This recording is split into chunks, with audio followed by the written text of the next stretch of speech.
Good morning, friends. Today we shall discuss about the chapter Agriculture of class 10th, chapter 4 from Geography.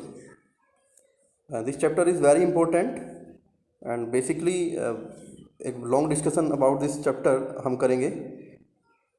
Agriculture जैसा कि आप जितने भी जो रूरल एरिया से जुड़े हुए लोग हैं वो जानते भी होंगे कि एग्रीकल्चर मतलब खेती कृषि से जुड़े हुए लोगों के लिए चैप्टर जो है ये बहुत इजी हो जाएगा उनके लिए समझना, क्योंकि वो लोग जानते भी हैं इसके बारे में. तो एग्रीकल्चर एक्चुअली क्या है? एग्रीकल्चर जो इंडिया जो है वो एग्रीकल्चर पे 67% जो पॉपुलेशन है ये कहा जाता है इंडिया का, वो एग्रीकल्चर पे डिपेंड करता है. मतलब वो कहीं ना कहीं एग्रीकल्चर पे डिपेंड करता है. आई मीन टू से कि एग्रीकल्चर से वो जुड़ा हुआ है कहीं ना कहीं. अब 67% में ये तो हम नहीं कहेंगे कि वो एग्रीकल्चर यानी खेती कर रहे हैं, लेकिन कुछ इंडस्ट्रीज़ भी ऐसी होती हैं जो एग्रीकल्चर की वजह से जुड़ी हुई होती हैं, एग्रीकल्चर की वजह से चल रही होती हैं. जैसे जितना भी हमारा टेक्सटाइल इंडस्ट्री है, जितना भी हमारा शुगर केन इंडस्ट्री है, टी इंडस्ट्रीज़ हैं, तो ये सब कहीं ना कहीं किससे जुड़ी होती हैं? ये सब एग्रीकल्चर से जुड़ी हुई होती हैं, एग्रीकल्चर से कनेक्टेड होती हैं. तो एग्रीकल्चर जो है इंडिया का एक जो इकोनॉमी में एग्रीकल्चर का एक बहुत बड़ा रोल होता है. ठीक है ना? तो ये चैप्टर बहुत इंपॉर्टेंट है और इसके बारे में हम अभी डिस्कस करने जा रहे हैं. तो इसको आई होप कि आप काफ़ी ध्यान से इस पे फोकस रखेंगे अपना और इसको समझेंगे. इसको मैं 3-4 वीडियो में ख़त्म करने वाला हूँ चैप्टर्स को. ठीक है? तो agriculture Indian is an agriculture important country. India जो है एक एग्रीकल्चरली इम्पोर्टेंट कंट्री है. यहाँ पे मतलब खेती बाड़ी से जुड़े हुए बहुत लोग हैं और बहुत सारे लोगों का जो व्यवसाय है, जो उनका लिवलीहुड है, वो एग्रीकल्चर की वजह से ही चलता है. Agriculture is an age old economy activity in our country. और एग्रीकल्चर जो है ये हमारे कंट्री की बहुत पुरानी एक तरह से कह सकते हैं एक्टिविटी है. जब से हम पैदा हुए हैं तो तब से हम खेती ही करते आए हैं. हमने और कुछ नहीं सीखा, बल्कि खेती करनी बचपन से हमने सीखी, बहुत पुराने टाइम से हमने सीखी है. तो ये जो हमारा एक्टिविटी है ये बहुत पुरानी एक्टिविटी है. हमारे जो एंसेस्टर्स थे, जो हमारे पूर्वज थे, वो भी यही काम किया करते थे. तो एग्रीकल्चर हमारा एक मेन वर्क रहा है, हमारे पूर्वजों का मेन वर्क रहा है. 2/3 of its population is engaged in agriculture activities. अभी मैंने बताया आपको कि इंडिया की जो पॉपुलेशन है उसका लगभग 2/3 हिस्सा एग्रीकल्चर एक्टिविटीज़ से कहीं ना कहीं जुड़ा हुआ है.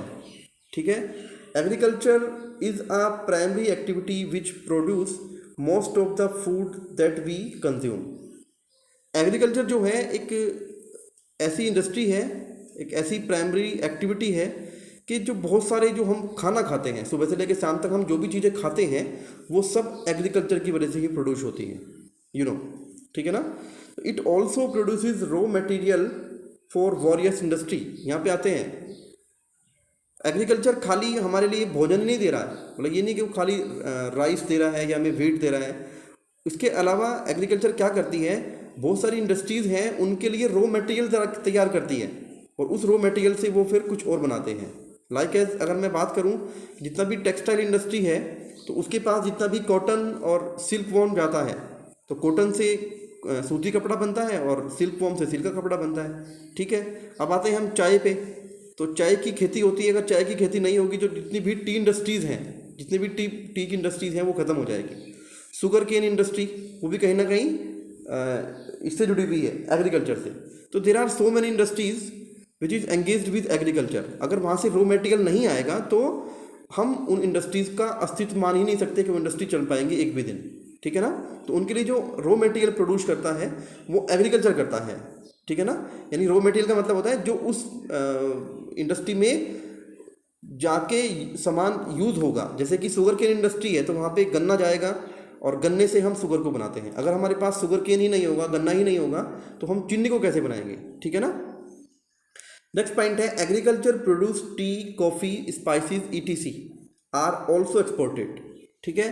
अब होता क्या है कि एग्रीकल्चर जो है हमारे इंडिया के अंदर की अगर मैं बात करता हूँ तो यहाँ पे टी, कॉफ़ी और बहुत सारे मसाले हैं, वो इतनी ज़्यादा मात्रा में प्रोड्यूस होते हैं, इतनी ज़्यादा मात्रा में पैदा होते हैं कि वी कैन नॉट यूज़ कि जो सारे के सारे जो मसाले हैं, सारे के सारे जो टीज़ है या कॉफ़ी है, उसको हम पूरी को यूज़ नहीं कर सकते।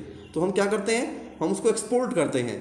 और एक्सपोर्ट करने से क्या होता है कि जो एक्सपोर्टर है वो पैसा कमाते हैं और जो इंडियन गवर्नमेंट है उसको टैक्स मिलता है बहुत मोटा, ठीक है ना। तो यानी हमारी इकोनॉमी को एक बहुत बड़ा मुनाफा मिलता है। तो एग्रीकल्चर प्रोड्यूस से भी हमारी जो इकोनॉमी है वो मजबूत होती है। अब हम बात करते हैं नेक्स्ट टाइप्स ऑफ फार्मिंग की, यानी फार्मिंग कितने तरीके से होती है। फार्मिंग मतलब खेती करना, कैसे हम प्रोडक्शन करते हैं ज़मीन में, लैंड के अंदर। तो सबसे पहला है हमारा प्रिमिटिव सब्सिस्टेंस फार्मिंग, ये पहले नंबर का है। फिर इंटेंसिव सब्सिस्टेंस फार्मिंग है, ये दूसरे नंबर पे है। और फिर तीसरे नंबर पे आती है commercial subsistence farming, commercial farming, ठीक है। तो प्रिमिटिव सब्सिस्टेंस फार्मिंग क्या है? प्रिमिटिव सब्सिस्टेंस फार्मिंग के अंदर ये वो फार्मिंग है जो हमारे पूर्वज पुराने टाइम से करते आ रहे हैं। मतलब ये वो पुराना तरीका है जिसको हमारे पूर्वज 100 साल 200 साल पहले किया करते थे। ये वो खेती करने का तरीका है। और इस खेती करने के तरीके में क्या होता है, एक जो लैंड होता है, पर्टिकुलर लैंड, और ये एक ऐसे एरिया में होती है जहाँ पे ज़मीन बहुत ज़्यादा होती है, पॉपुलेशन बहुत कम होती है, ज़मीन खाली खाली पड़ी रहती है। एक तरह से कह सकते हैं हम, जो हमारा हिल एरिया होता है वहाँ पे, ठीक है ना। तो वहाँ पे क्या करते हैं हम, पर्टिकुलर एरिया को लैंड के तैयार करते हैं, एक पैच को तैयार करते हैं, और उसमें हम जो हमारे जो कुछ पत्ते हैं, पत्ते जला करके, या जो गोबर की खाद वगैरह होती है, ठीक है ना, तो उससे ही हम खेती करते हैं। इसके लिए जो हम टूल्स यूज़ करते हैं वो हम यूज़ करते हैं जो हमारे पुराने टूल्स हैं, जैसे कि फावड़ा हुआ, होए, ठीक है ना। और पुराने टाइम पर हाथ से ही मेहनत करके इसमें हम खेती पैदा करते हैं।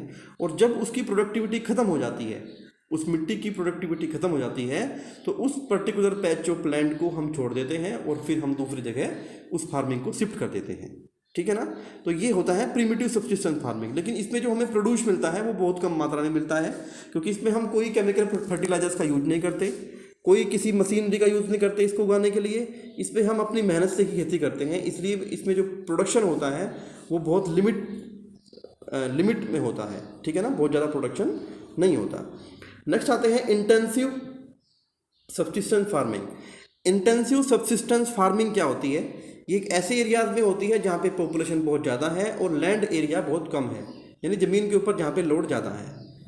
तो इसमें भी क्या होता है, इसमें हम इंटेंसिव सब्सिस्टेंस फार्मिंग में क्या करते हैं, केमिकल फर्टिलाइजर्स को यूज़ करते हैं। वहाँ पे क्या था, वहाँ हम ह्यूमस को यूज़ करते थे, गोबर की खाद को यूज़ करते थे। यहाँ पे हम ट्रैक्टर को यूज़ करते हैं, मशीनों से खेती करते हैं, मशीनों से हार्वेस्टिंग करते हैं, ठीक है ना। तो इंटेंसिव सब्सिस्टेंस फार्मिंग में यहाँ पे हम थोड़ा अपने आप को हमने क्या किया, मॉडर्न बनाया, ठीक है ना। ये मॉडर्न कह सकते हैं, ये क्या है, एक आधुनिक खेती का तरीका है। तो इस पर हम ट्रैक्टर वगैरह यूज़ करते हैं, मशीनों से खेती करते हैं, मशीनों से हार्वेस्टिंग करते हैं, फसल की कटाई करते हैं, ठीक है ना। और केमिकल फर्टिलाइजर्स का यूज़ करते हैं। और बाकी इसमें पूरे डिटेल में हम पढ़ेंगे, आगे पढ़ेंगे। उसके बाद आता है कॉमर्शियल फार्मिंग। कॉमर्शियल फार्मिंग क्या है? कॉमर्शियल फार्मिंग एक बड़े लेवल पे होती है। इसको मतलब अपनी जीविका, अपनी लिवलीहुड के लिए नहीं करता आदमी, एक व्यापार के रूप में करता है। वो एक कॉन्ट्रैक्ट बेस पे कोई लैंड लेता है किसानों से, फार्मर से, और उस बहुत बड़े पर्टिकुलर एरिया में, बहुत बड़े एरियाज के अंदर एक ही तरह की खेती को किया जाता है। और इसमें बहुत सारा स्टाफ होता है, बहुत सारी लेबर होती है। तो ये कमर्शियल फार्मिंग होती है जो बहुत बड़े लेवल पे की जाती है। तो अब इसको डिटेल में हम पढ़ते हैं। प्रिमिटिव सब्सिस्टेंस फार्मिंग क्या है? Farmer clear A patch of land and produce cereals and other food crops using tools like hoe, dow and digging stick। मैंने अभी बताया था आपको कि इसमें फार्मर एक बहुत बड़े लैंड के एरिया को, उसको इकट्ठा खोद के तैयार करते हैं। और उसमें फिर क्या करते हैं कि जो टूल्स दिए हैं यहाँ पे इन्होंने, होए, डाओ एंड डिगिंग स्टिक्स, यानी फावड़ा और खुरपा, और ये आपका हल होता है, ठीक है ना। तो इससे उसकी खुदाई करते हैं और इससे जो है अनाज को उगाते हैं। नेक्स्ट क्या होता है? Farming depends upon monsoon, natural fertility of the soil and suitability of other environmental condition. अभी जो खेती होती है ये प्रिमिटिव सब्सिस्टेंस फार्मिंग में, इसमें जो खेती होती है वो मानसून पे डिपेंड होती है। यानी अगर बारिश होगी तो खेती अच्छी हो जाएगी, नहीं तो खेती हमारी जो है नहीं हो पाएगी। यानी ये टोटली मानसून पे डिपेंड होती है। वहाँ पे कोई ट्यूबवेल या नहर का कोई साधन नहीं होता। Natural fertility of the soil क्या होती है, मतलब मिट्टी के अंदर अपनी एक उपजाऊ शक्ति होती है, अपनी जान होती है, ठीक है ना। तो उसी पे डिपेंड होती है। हम थोड़ा उसमें क्या कर सकते हैं, गोबर का खाद डाल सकते हैं, उससे जो फर्टिलिटी बनेगी, जो उपजाऊ शक्ति बनेगी उसकी, तो उसी पे हमें निर्भर रहना पड़ता है, ठीक है ना। और बहुत सारी कंडीशन पे डिपेंड करती है। इन्वायरमेंटल कंडीशन कैसे चल रही है, सूखा तो नहीं आ गया, बहुत ज़्यादा बारिश तो नहीं हो गई। अगर बहुत ज़्यादा बारिश हो जाएगी तो भी खेती में नुकसान हो जाएगा, और अगर बारिश कम होगी तो भी खेती में नुकसान हो जाएगा। तो प्रिमिटिव सब्सिस्टेंस फार्मिंग जो है ये एक रिस्की होती है, थोड़ा सा मौसम पे डिपेंड करती है।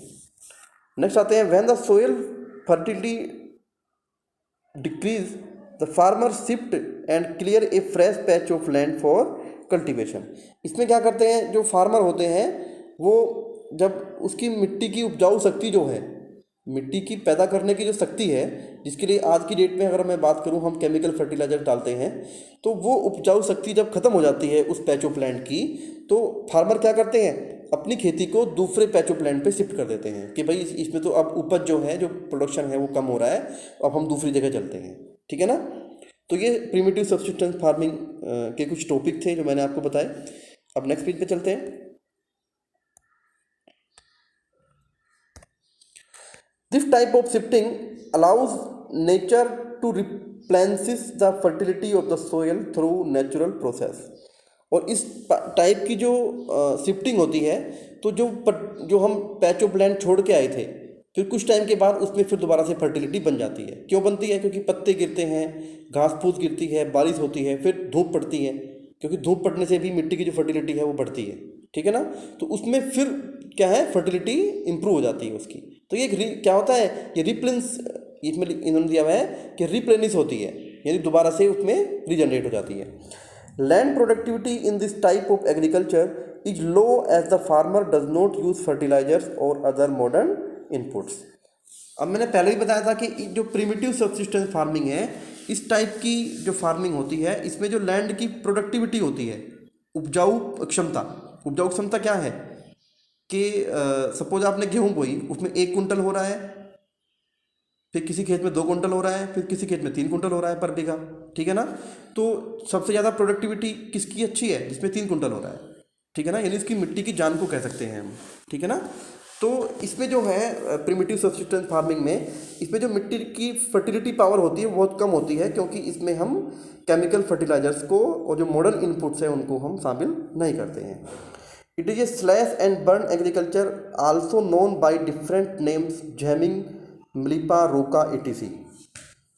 अब इसमें स्लैश एंड बर्न का मतलब क्या है, मैंने आपको पहले ही बताया था कि किसी भी पर्टिकुलर पैच ऑफ लैंड को हम तैयार करेंगे, उसमें जो वहाँ पे पत्ते पड़े रहते हैं, घास फूस पड़ा रहता है, उसको हम जलाते हैं।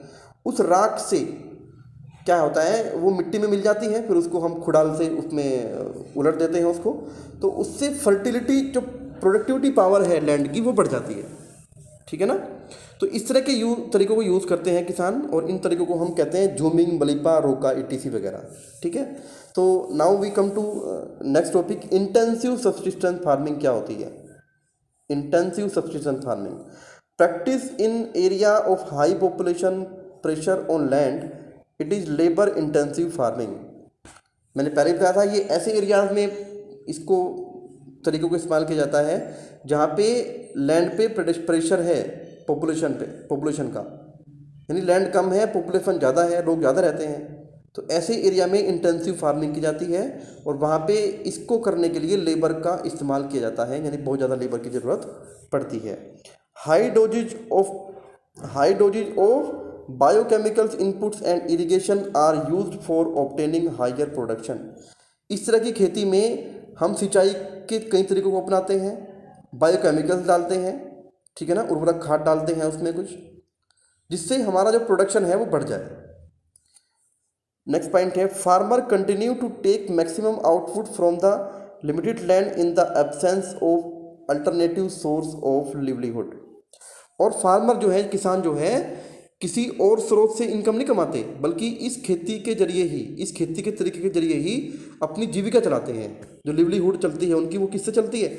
इसी तरीके से चलती है, और यहाँ से उनको बहुत ज़्यादा मुनाफा मिलता है, यानी इस तरीके के खेती से। Thus there is enormous pressure on agriculture land. तो इसलिए क्या होता है, क्योंकि यहाँ पे उनकी जीविका यहीं से चल रही है, तो इसलिए खेती के ऊपर एक बहुत बड़ा प्रेशर रहता है। वो किसान, हर किसान उसको जोतने के लिए तैयार रहता है, ठीक है ना। तो इस पर लैंड पे क्या है, प्रेशर रहता है एक तरह का। अब आते हैं कॉमर्शियल फार्मिंग पे। Characteristics feature, use of higher doses of modern inputs, मतलब इस पर बहुत ज़्यादा मात्रा में हम केमिकल फर्टिलाइजर्स का यूज़ करते हैं। जितने भी मॉडर्न इनपुट्स हैं, चाहे वो मशीनरी है, चाहे वो सिंचाई का कोई तरीका है, नया तरीका ट्यूबवेल का यूज़ करते हैं, या फिर केमिकल फर्टिलाइजर्स डालते हैं।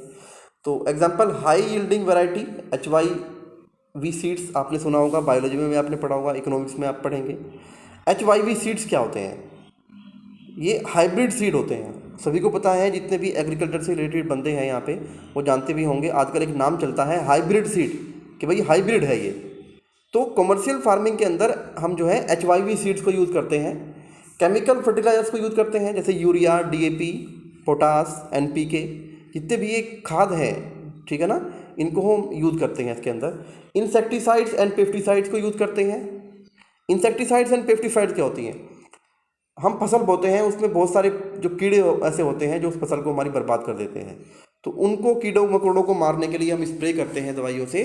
तो उन दवाइयों के जो स्प्रे होते हैं, जो दवाइयाँ होती हैं, उनको बोलते हैं इंसेक्टिसाइड्स, ठीक है ना। और पेस्टिसाइड क्या होते हैं? पेस्टिसाइड होते हैं कुछ घास, हमने सपोज किए गेहूँ बोया खेत के अंदर, तो गेहूँ के साथ साथ बराबर में जो है उसके और दूसरे तरीके के घास फूस जम जाता है, ठीक है ना। अगर हम उस घास फूस को ख़त्म नहीं करेंगे तो वो गेहूँ को हमारे नहीं बढ़ने देगा, ठीक है ना। गेहूँ नीचे रह जाएगा और वो घास फूस बहुत ज़्यादा बड़ा हो जाएगा। तो पेस्टिसाइड क्या काम करती है? गेहूँ को जब हम उसका स्प्रे करेंगे, ठीक है ना, मशीन से स्प्रे करते हैं, तो पेस्टिसाइड का काम ये है कि जो घास फूस जमा हुआ है, जिसको खरपतवार जमी हुई है, वो उसको तो ख़त्म कर देगी और हमारा जो गेहूँ है वो बचा रह जाएगा, ठीक है ना। तो in order to obtain higher productivity, तो इस तरीके से जो है हम खेत से ज़्यादा प्रोडक्शन ले सकते हैं, ठीक है ना। नेक्स्ट आते हैं, the degree of commercialisation of agriculture varies from one region to another. अब ये जो कॉमर्शलाइजेशन है, जो व्यापारीकरण हो रहा है खेती का, तो ये डिपेंड करता है रीजन पे। अब ये तो है नहीं कि हम वहाँ पे गए, किसी उसमें चले गए, ऐसी लैंड के पास चले गए, ऐसी लैंड एरिया में चले गए जहाँ पे वो फसल होती नहीं है, वहाँ पे जो क्लाइमेट है वहाँ की, तो वो उस फसल के अकॉर्डिंग नहीं है, और कोई जाके बंदा वहाँ पे उसको कांटेक्ट कर लेता है कि ज़मीन का, उसने सैकड़ों एकड़ ज़मीन ले ली और वहाँ पे जाके खेती करना शुरू कर दिया। लेकिन जब वो वहाँ की जो क्लाइमेट है वो उस फसल के अकॉर्डिंग है ही नहीं, तो हम वहाँ पे खेती नहीं कर पाएंगे, वहाँ से हम बहुत ज़्यादा मतलब आउटपुट नहीं ले पाएंगे। तो इस वजह से जो कमर्शलाइजेशन है वो रीजन पे डिपेंड करता है। सपोज कीजिए हमारे यूपी के अंदर कौन कौन सी फसलें होती हैं? चावल की होती है, गन्ने की होती है, गेहूँ की होती है, ठीक है ना। अब हम यहाँ पे सोचें कि यहाँ पे हम बहुत ज़्यादा कपास की खेती कर लें, या हम जूट की खेती कर लें, या चाय की खेती कर लें, तो हम यहाँ पे बहुत ज़्यादा आउटपुट नहीं निकाल पाएंगे। तो ये रीजन पे भी डिपेंड करती है कमर्शियल फार्मिंग, कि कौन से एरिया में जाके किस तरह की खेती को हमें करना है, ठीक है। नेक्स्ट पेज पे आते हैं। ये सभी नोट्स मैं आपको भेज भी दूंगा, आप ले सकते हैं।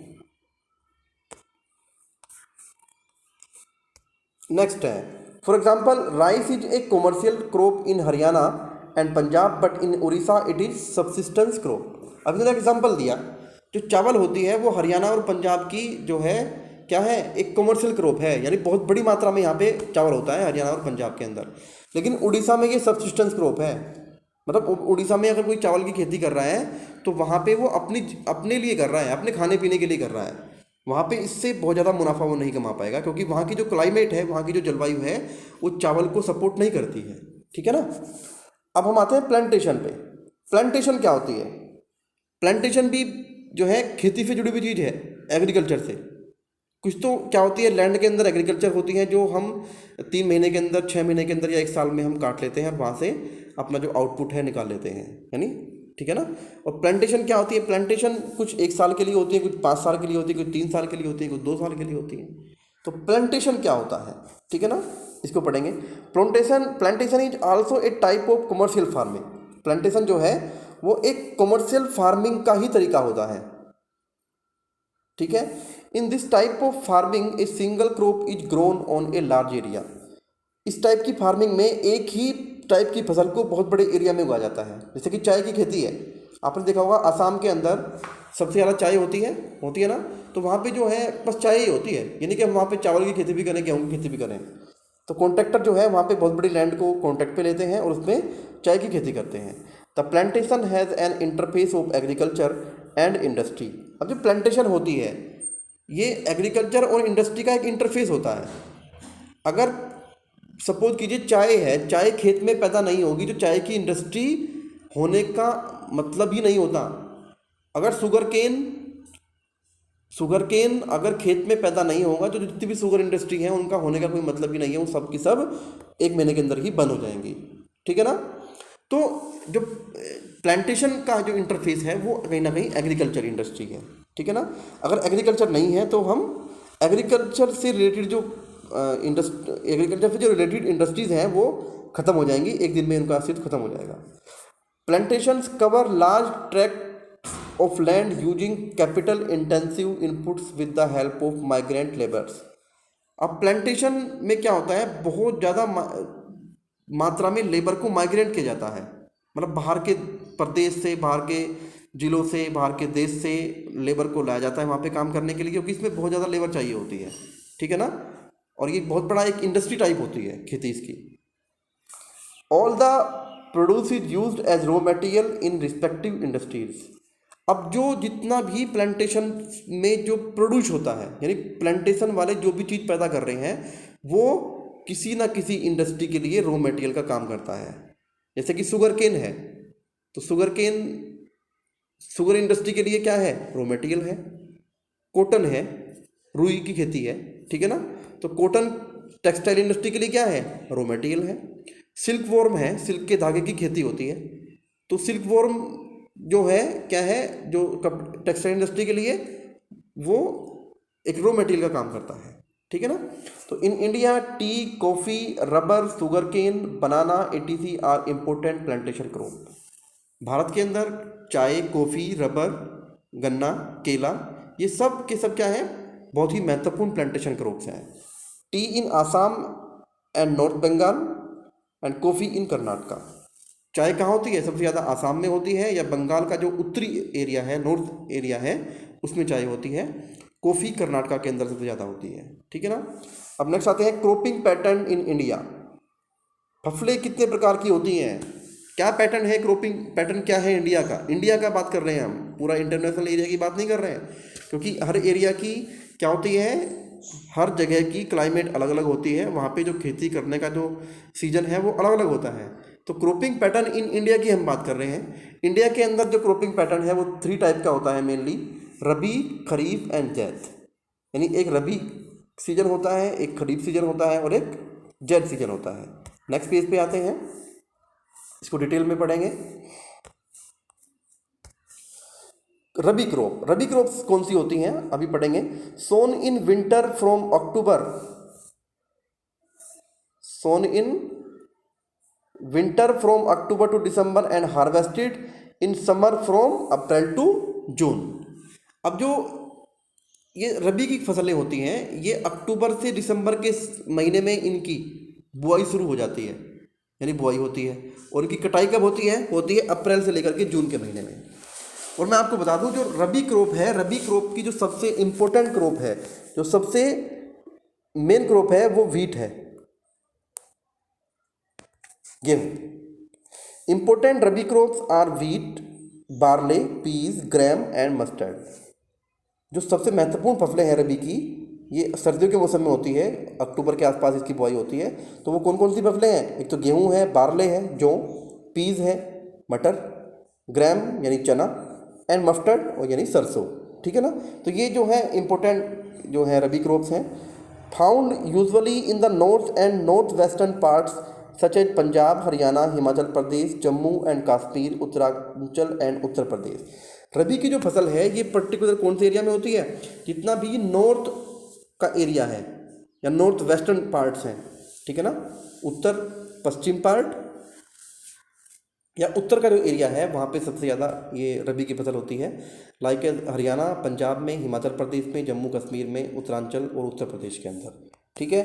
The success of the Green Revolution in Punjab, Haryana, western Uttar Pradesh and parts of Rajasthan has been an important factor in the growth of the above mentioned rabi crops. और जैसे ही इन्होंने बोला है ग्रीन रिवॉल्यूशन आया था, ग्रीन रिवॉल्यूशन सन 1965 के आसपास आया था आई थिंक, ठीक है ना। तो ग्रीन रिवॉल्यूशन के बाद क्या हुआ था, एक तो सिंचाई की व्यवस्था को मजबूत किया गया था इंडिया के अंदर, और जो केमिकल फर्टिलाइजर्स आए थे जैसे यूरिया, डीएपी वगैरह, ये भी उस टाइम के बाद ही आए थे। तो जब से ये खाद केमिकल फर्टिलाइजर्स आए हैं, पेस्टिसाइड्स आए हैं, तो उसके बाद जितने भी ये नॉर्दर्न एरिया है तो इसमें खुशहाली आई है इन दवाओं के आने के बाद, इन खाद के आने के बाद। पहले हम क्या करते थे, गोबर की खाद को यूज़ करते थे, प्रोडक्टिविटी जितनी होती थी कर लेते थे, ठीक है ना। हमने गेहूँ बो दिया, उसके आसपास बहुत सारा घास जम गया, गेहूँ जितना हुआ हो गया, नहीं तो ख़त्म हो गया। लेकिन पेस्टिसाइड्स, हर्बिसाइड्स और फर्टिलाइजर्स आने के बाद हमारा जो प्रोडक्शन बढ़ा है उसमें नॉर्दर्न बेल्ट पे, यानी जितना भी ये उत्तर प्रदेश, हरियाणा, पंजाब, राजस्थान की जो बेल्ट है, इसमें एक बहुत बड़ी खुशहाली आई है। अब आते हैं खरीफ क्रॉप्स। खरीफ क्रॉप्स की मैं आपको पहले बता देता हूँ। खरीफ क्रॉप्स में जो मेन क्रॉप्स है हमारी, वो राइस है, चावल है। तो growth with the onset of monsoon in and harvested in September October. जो खरीफ क्रॉप्स है इसमें जो शुरुआत होती है, इसकी बुआई होती है, वो कब होती है, मॉनसून की शुरुआत के फार होती है, यानी जून से शुरू हो जाती है, और कटाई कब होती है, सितंबर और अक्टूबर में। Important crops grown are paddy, jowar, bajra, arhar, moong, urad, cotton, jute, groundnut and soybean. और जो इसकी खरीफ की जो मेन क्रॉप्स हैं वो कौन कौन सी हैं, पेडी, पेडी यानी धान को कहते हैं, यहाँ पे चावल आता है, ठीक है ना। ज्वार है, बाजरा है, अरहर की जो दाल होती है, मूंग की दाल होती है, उड़द की दाल होती है, कॉटन अभी बात कर चुके हैं, जूट, ठीक है ना, ग्राउंडनट यानी अखरोट एंड सोयाबीन। ये सब जो खेती होती हैं ये सब इसी सीजन में होती हैं, यानी बरसात के सीजन से शुरू हो जाती हैं, और सितंबर और अक्टूबर में इनकी कटाई होती है। तो important rice growing regions are Assam, waste Bengal, coastal region of Odisha, Andhra Pradesh, Tamil Nadu, Kerala and Maharashtra, particular the Konkan coast along with Uttar Pradesh and Bihar, ठीक है ना।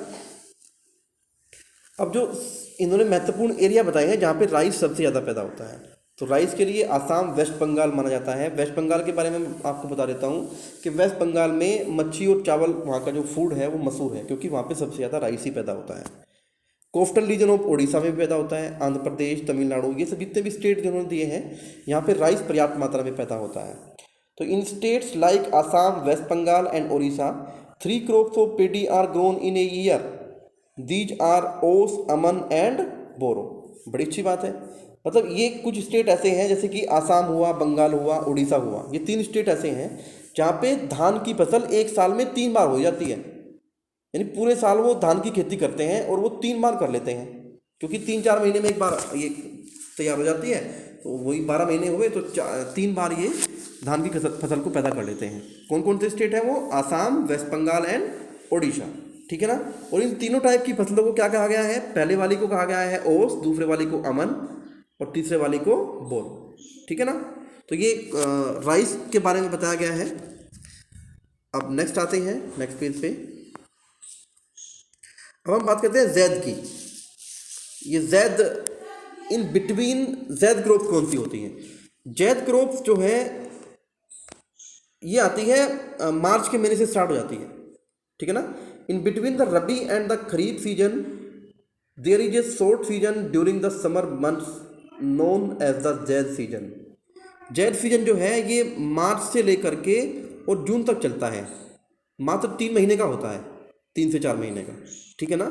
और आपने देखा होगा कि जितने भी ये वाटर मेलोन है, मस्क मेलोन है, कुकम्बर है, खीरा है, ककड़ी है, ठीक है ना, और जितने भी ये फसलें होती हैं, यानी important crops are water melon, musk melon, cucumber, vegetables and fodder crops. Fodder क्या होता है, फोडर क्रॉप्स होते हैं चारा। फोडर वो फसल होती है जिसको हम पशुओं के लिए भी चारे में यूज़ करते हैं, और फिर जब वो पक जाती है तो उससे हम अनाज भी तैयार कर लेते हैं, जैसे कि मक्की होती है, बाजरा होता है। जब तक वो हरा है, खेत में खड़ा हुआ है, तो उसको हम जो पशु हैं हमारे घर में उनको चारे के लिए यूज़ करते हैं। और अगर हमें उसका अनाज बनाना है तो हम जब वो मक्की पक जाती है तो उसकी हम घर पे मक्की के दाने या मक्की का आटा या कुछ भी हम उससे खाते हैं। ऐसे ही बाजरे का आटा, बाजरे की खिचड़ी मशहूर है, ठीक है ना। तो ऐसे ही ये फोडर क्रॉप्स वो होती है जो चारे के लिए भी यूज होती है और हमारे खाने के लिए भी यूज होती है, ठीक है ना। Sugar cane takes almost year to grow. Sugar cane भी जो है उसकी जो बुआई होती है, उसकी जो ग्रोथ टाइम है वो यही है जैद सीजन में, यानी मार्च के टाइम में ये इसकी बुआई होती है। लेकिन ये जो तैयार होता है, इसकी जो हार्वेस्टिंग होनी शुरू होती है वो 1 साल के बाद होती है, ठीक है ना। वो 6 महीने में या 3 महीने में तैयार नहीं होता। अब हम बात करते हैं फसल जो इम्पोर्टेंट क्रॉप्स है हमारी, जैसे राइस है, चावल है, तो इनके बारे में हम बात करेंगे। इस तरह के लॉन्ग क्वेश्चन आ जाते हैं हमारे पास, या 3 नंबर का 2 नंबर का क्वेश्चन आ जाता है कि what is the particular atmosphere for the crop of rice, ठीक है ना। तो ये हम बहुत इंपॉर्टेंट क्वेश्चन है, इसको हम 1 नंबर में, 2 नंबर में, 3 नंबर में, 5 नंबर में आ जाता है। तो राइस के लिए it is the staple food and kharif crop. ये जो चावल होता है ये स्टेपल का मतलब होता है कि मेन फूड है। जैसे कि आपने देखा होगा गेहूं की रोटी तो हमें खानी खानी है, हम सब्जी कुछ भी बनाएं तो क्या हुआ, वो स्टेपल फूड हुआ। ऐसे ही चावल है, तो चावल हम जब बनाते हैं तो चावल के साथ हम दाल कोई भी बनाएं, लेकिन चावल हमें बनाना होता है ना, ऐसे ही। तो इसलिए चावल क्या हुआ, चावल हमारा जो है स्टेपल क्रॉप हुआ। खरीफ क्रॉप में ये स्टेपल क्रॉप हुई, मेन फसल है हमारी। Second point, India is the second largest producer of rice in the world after China. सबसे अच्छी बात है, गर्व करने वाली बात है, इंडिया जो है वर्ल्ड के अंदर चीन के बाद दूसरे नंबर का सबसे ज़्यादा चावल पैदा करने वाला देश है। सबसे ज़्यादा चावल कहाँ पैदा होता है, चीन के अंदर, और दूसरे नंबर में क्या होता है, भारत के अंदर। Requires high temperature about 25 degree Celsius and high humidity with annual rainfall above 100 centimetre. चावल की खेती के लिए, नहीं राइस की खेती के लिए, धान की खेती के लिए ये गर्मी के सीजन में होता है। 25 डिग्री सेल्सियस से ऊपर का टेम्परेचर चाहिए होता है इसके लिए, और बारिश बहुत ज़्यादा मात्रा में चाहिए होता है। अगर ये चावल पानी में ही खड़ा रहे तब भी ये पक के तैयार हो जाता है, इसको कोई नुकसान नहीं पहुंचता, ठीक है ना। और एक ह्यूमिडिटी अच्छी चाहिए होती है, यानी मैंने तभी कहा कि मॉनसून सीजन में ही सबसे अच्छा होता है। तो in the areas of less rainfall it grows with the help of irrigation. और जहाँ पे बारिश कम होती है, कुछ एरिया ऐसे भी जहाँ पे बारिश कम होती है, ठीक है ना, तो वहाँ पे इसको हम सिंचाई की करके, मतलब नहर की सिंचाई करके या ट्यूबवेल से वहाँ पे हम इसको प्रोड्यूस कर सकते हैं। Rice is grown in the plains of north and north eastern India, coastal area and the deltaic region. जो राइस की खेती होती है वो जितने भी नॉर्थ के प्लेन हैं, यानी उत्तर भारत है, उत्तर भारत में यही आता है, पंजाब, हरियाणा, या फिर डेल्टाइक रीजन। डेल्टाइक रीजन क्या होते हैं, कोस्टल एरियाज क्या होते हैं। डेल्टाइक एरियाज क्या होते हैं कि जैसे कि नदी जा रही है कोई, और आगे जाके वो 2 भागों में बट गई, यहाँ पे ऐसे। अब एक नदी यहाँ पे ये डाइवर्जन ले लेना, फिर एक आरी इधर को चली गई, आरी इधर को चली गई, बीच में कुछ एरिया पर्टिकुलर यहाँ पे एक खाली पड़ा रहता है, तो इस एरिया में भी धान की खेती होती है, ठीक है ना। तो इसको बोलते हैं डेल्टाइक रीजन। तो ये कुछ एरियाज बताए गए हैं जहाँ पे हम धान की खेती को अच्छा कर सकते हैं। Canal irrigation and tubewell have made it possible to grow rice in areas of less rainfall such as Punjab, Haryana and western Uttar Pradesh and parts of Rajasthan. जहाँ पे बारिश कम होती है वहाँ पे हम ट्यूबवेल या नहर के पानी की वजह से भी इस खेती को बहुत ज़्यादा प्रोडक्शन इसमें ले सकते हैं। और ऐसे एरियाज कौन से हैं, जैसे कि उत्तर प्रदेश हुआ, राजस्थान हुआ, हरियाणा हुआ, पंजाब हुआ। यहाँ पे बारिश थोड़ा कम होती है तो यहाँ पे लेकिन नहरें हैं, और यहाँ पे जो ट्यूबवेल है उसकी वजह से हम चावल की खेती को प्रोड्यूस कर सकते हैं, बहुत ज़्यादा मात्रा में इसका प्रोडक्शन ले सकते हैं। तो आज हम इतना ही पढ़ेंगे।